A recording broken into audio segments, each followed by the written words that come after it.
All right, we're back on LMS Builds with the Project Purple People Eater. And as you guys can see, this thing is on the dyno. Yeah, we're gonna see what it makes stock today. All right, so now that it actually rolls, what's the first thing you do with a vehicle that finally moves? I mean, burnouts is typically where you start, but we have access to a dyno. So we're gonna dyno this thing. Dyno. So my dad, he's back. Keith's back from the repair shop. He had a little titanium put inside the system, so that's why he wasn't in the last video. So what do you guys think? Guesses? I don't know. I'm 196. I'm going to say 196 to the tires. What do you got? I'm going to go a little bit higher. I'm going to say 208. 208? I think 201. I think it's just going to crest. I think it's going to give us a gift and crest the 200 mark. It might. It might. I mean, we've given this car lots of love already. Now let's beat the hell out of it. Yeah. See if it surprises us. It's going to be nothing but win today. It might blow up. It might. You really don't know. We're going to have fun, though. Yeah, hope you guys enjoy.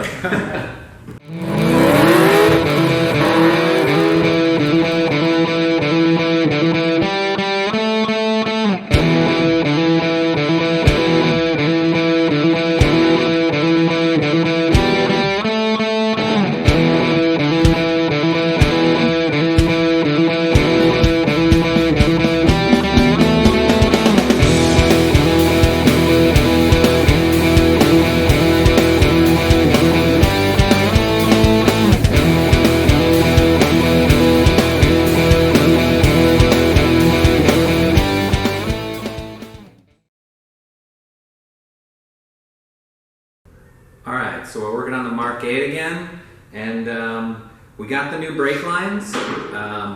We had to order them, that's why it's been a couple days. Now we've had a little bit of a think, and we're going to do this the right way instead of trying to just make it work like we were before. We got the old brake line off. I managed to do it without actually breaking anything on the car, which is pretty amazing. And this is a bit of a weird brake line because it has this bracket on here. And this bracket's critical because it has this attachment stud on here, and this is for the ride height sensor for the air suspension. Now we could actually, I think in the future we might try and slot the new one down further. We might be able to mess with the ride height of the vehicle pretty easily.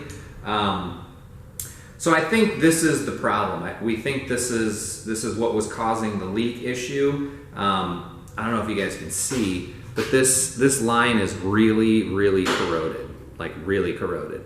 And I think once we broke the seal on it, it just wouldn't seal anymore. I think it's too pitted and corroded for that to work. You'll notice too that we ground on the side of it. You remember that from the last episode? We did that to make it fit on the caliper. Because we have the line off right now, I'm going to do it properly now on the belt sander instead of doing it by hand in this really ghetto, messed up way. If you look at it, the block here, the banjo block, is asymmetrical. So the Mark VIII calipers, they've got a retaining feature that keeps this from spinning when you tighten it, and the Cobra calipers, they don't. Well, actually, it works on the driver's side, but on the passenger side, this shorter part is on the wrong side. So we need to shave this down right here to be the same distance as this side is right now. So we'll essentially make the block symmetrical after we cut it down. All right, I'm gonna get going on it.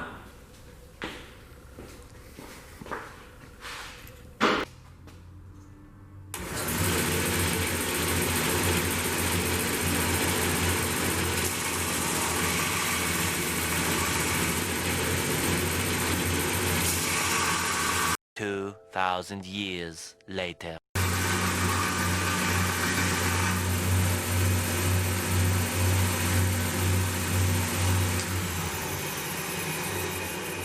All right, we got it all ground down. You can see it's about symmetrical side to side, so this should go on well. Cleaned up the edges. You wanna always clean up the edges when you do something like this, because later, someday, when you're working on the car, you don't want to cut your knuckle on a sharp edge that you ground down. All right, looks good. Let's try it.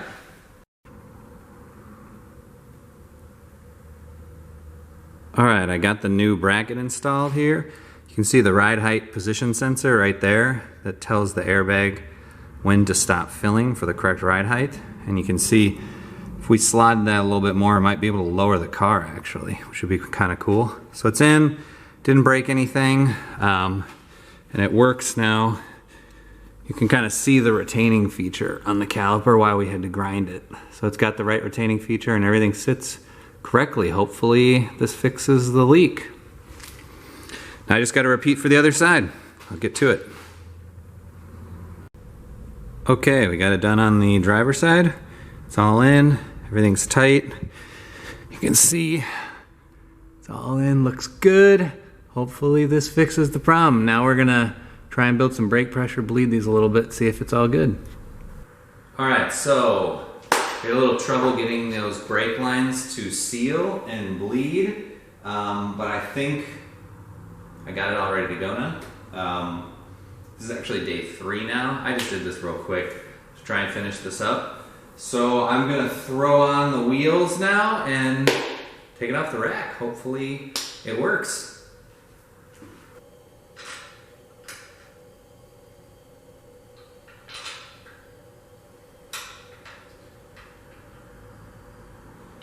I actually like to hand start lug nuts when I put them on because sometimes if you use the impact straight away, it'll cross thread them. So I like to get a couple threads on and then impact it on.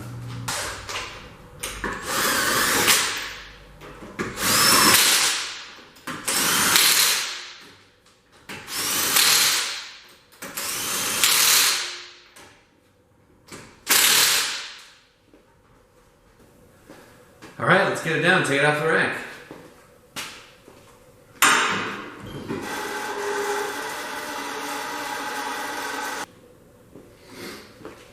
All right, so once you get the car down, one of the first things you should do before you forget is torque the wheels. So I know we put them on there with the impact, but you really want to torque them to spec to make sure that you have no safety issues.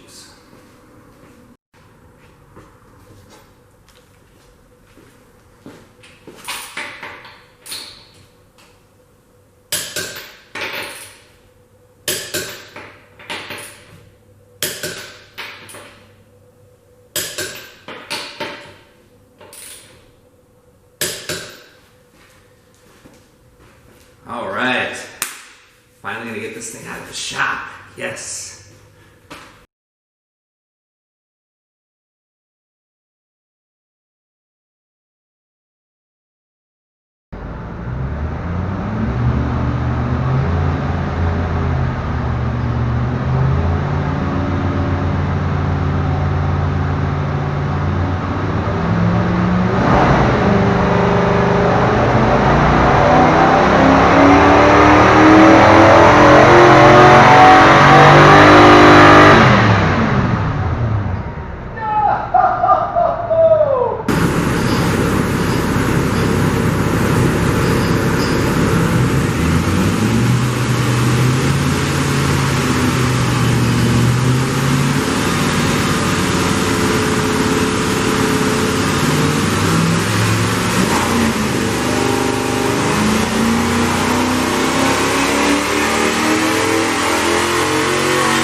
So guess who wins this one?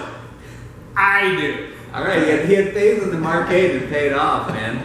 So our budget, what do we got in this thing? It's like under $3,000 now with everything, tires, the whole thing. Oh yeah. We're well under $3,000, and it made 226 rear-wheel horsepower and 241 foot-pounds of torque to the wheels. Now what we did is we had to do 3 pulls in quick succession because you got to get the oil and the trans and the differential kind of stabilized. So it took 3 pulls to get things stabilized. On the 3rd pull, made 241 foot-pounds of torque and 226 rear-wheel horsepower. So our junkyard piece of junk is not bad. I mean, that's, you know what's funny? That's about in line with what you'd think for a 280 horsepower car, Oh, yeah, car rated yeah. 280 horsepower. Yeah. That's Pretty much about correct. what you would expect. Yeah. So 20% loss through auto. there's a couple of things. We noticed that there's a couple spikes in the curve in places, which makes me think the computer is tuned real conservatively. It might be like pulling timing in some parts and things like that. And the air-fuel ratio is extremely rich. There's a whole bunch of power hiding in tuning. Yeah. And this is with that stock ugly exhaust you guys saw in episode 1 that necks down to like a 2-inch single pipe in the middle there. So I'm feeling optimistic, guys. We have a lot of potential. I'm like rejuvenated on this project. yeah. This is pretty cool. This is very, very cool. So, This is very cool. all right. So, what do you guys think? I mean, burnouts.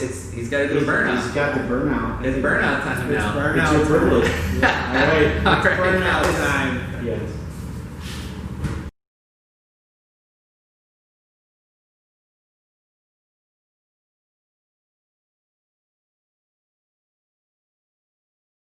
Okay, I'm going to commit a cardinal sin of car building. I'm going to figure out how much we've spent on this thing to get to the point of burnouts. Follow along through this journey of depression.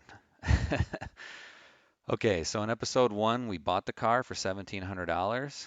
We had the Walboro fuel pump, the high pressure fuel hose and clamps to make that fuel pump work, the Motorcraft air filter, the Motorcraft fuel filter, the NGK TR5 spark plugs, 6 quarts of Valvoline 520 synthetic oil, a Fram PH2 oil filter, and the cheapest O'Reilly battery that we could find. This adds up to $2,049.89. In episode 2 to that episode 1 total, we added the Detroit axle front wheel hubs, the EBC yellow stuff pads for the front Cobra calipers, the 2 front Cobra rotors. There's actually a left and a right. That's why you see 2 part numbers there. The EBC yellow stuff pads for the Mark VIII rear calipers, the Cobra rear rotors that we use with the Mark VIII calipers, 2 of those, the Super Coupe's unlimited brake brackets, 4 spindle nuts. Those are the big guys that hold on the hubs in the front and rear. 20 wheel nuts. Now the Mustang hubs have a different thread than the Mark VIII did, and when you're pulling a car out of the junkyard, you should just replace the wheel nuts anyway. We have those Otani KC2000 tires, which are actually remarkably good, and as you can see, very, very cheap for a set of 4 shipped to your door. And then mounting and balancing those tires. That adds up to an episode 2 total of $3,081.49. And in episode 3, we had to fix that leaky brake line on both sides. Actually, it ended up being both sides. So we have the left and right brake hose. We had a bunch of .4 brake fluid, bought a big thing of that, and new front bleeder screws because we weren't going to take any risks with leaks. So the grand total to get to the burnout phase of the project is $3,152.45. So the moral of the story is, don't ever try and add up all of the little details.